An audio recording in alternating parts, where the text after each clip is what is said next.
Volume 3, Chapter 57, The Other Colonies Resist Tea. The rebels had an easier time of it in the other colonies, with no Hutchinson or British fleet to hinder them, and with the inspiring example of the Boston Tea Party before them. The consignees and tea ships put up little resistance to popular pressure. The first public meeting of protest in the colonies against the Tea Act took place in Philadelphia on October 16. The citizens of Philadelphia adopted a comprehensive set of resolutions that served as a model for Boston and the other colonies. The Tea Act and tea duty were denounced, and a committee was appointed to demand resignation of the consignees. The consignees, including Thomas Wharton, saw the way the wind blew and soon resigned. A second public meeting warned against the landing of the tea. The tea ship sailed up the Delaware on December 25. The vessel was stopped 4 miles from Philadelphia, thus avoiding the Boston problem of the customs duty. The captain was deeply impressed with the intense feeling of the public against landing the tea. 2 days later, a huge public meeting of 8,000 assembled in the town and demanded that the captain sail immediately for England. The meeting also voiced its resounding approval of the Boston Tea Party, doing so over the opposition of its more conservative resolutions committee. The captain of the tea ship agreed to bow to the public will and promptly returned to England. Philadelphia had repulsed the tea threat. In New York, the story blended many of the same elements of the Philadelphia and Boston episodes. In preparation for the tea ship, an association of the Sons of Liberty was drawn up on November 29, which association called for a boycott against any enemies to its country. Enemies were those who might aid in introducing the British tea into the country, or who might buy or sell the tea after it had landed. A boycott was also called against those who had failed to boycott, the transgressors.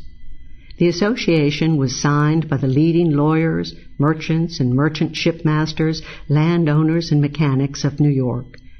A committee of the newly formed Sons then pressured the 3 New York consignees to resign, aided by a public threat of violence issued by the radical Mohawks, a direct action group formed by the Sons of Liberty. Under this pressure, and realizing that mass opinion was solidly against them, the consignees resigned their post on December 1.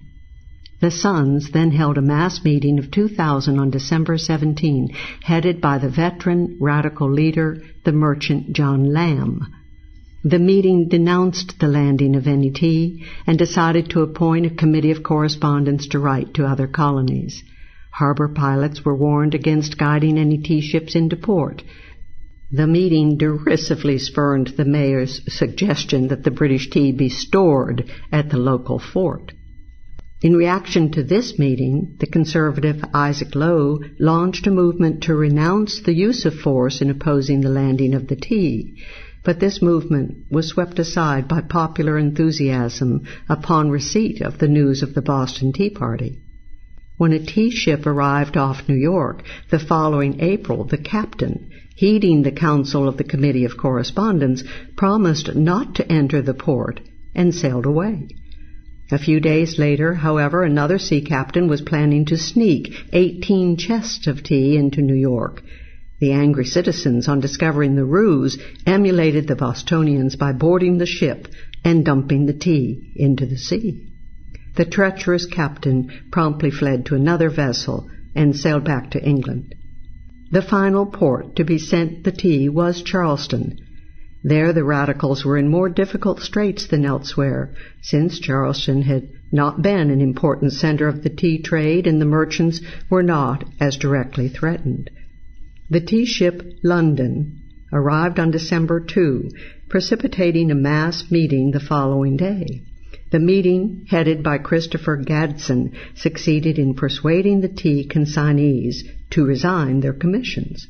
It further agreed to circulate among the merchants of Charleston a petition pledging the non-importation of British tea. Gadsden and the others found, however, that while the planters and artisans, soon to form a John Wilkes Club, were eager to pledge a boycott of merchants importing dutiable tea, the merchants themselves were reluctant to join the ranks.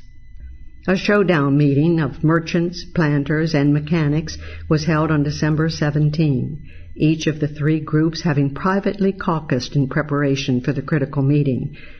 The Radicals passed a resolution for non-importation of dutied teas, but the conservative merchants managed to weaken the resolve by including all teas in the interdict, including smuggled Dutch teas, and allowing 6 months for consumption of their current stocks of dutiable British tea. While the struggles continued over a boycott, the tea ships remained in the harbor. The 20-day period for payment of duty would soon expire, after which non-paying ships were subject to seizure. Would the people of Charleston follow the Bostonians in a bold tea party? On the contrary, the merchants' opposition discouraged the Radicals, and the customs officials seized and landed the tea on December 22 without any opposition. Nothing happened thereafter, however. The easygoing government officials made no attempt to sell the tea, and it remained safely in the government warehouse until the outbreak of the Revolution. Thus, in every one of the 4 colonies, determined action by the resisting Americans prevented any of the East Indian tea from reaching its consignees. Once again, the rebellious Americans had been successful in forcibly thwarting British designs.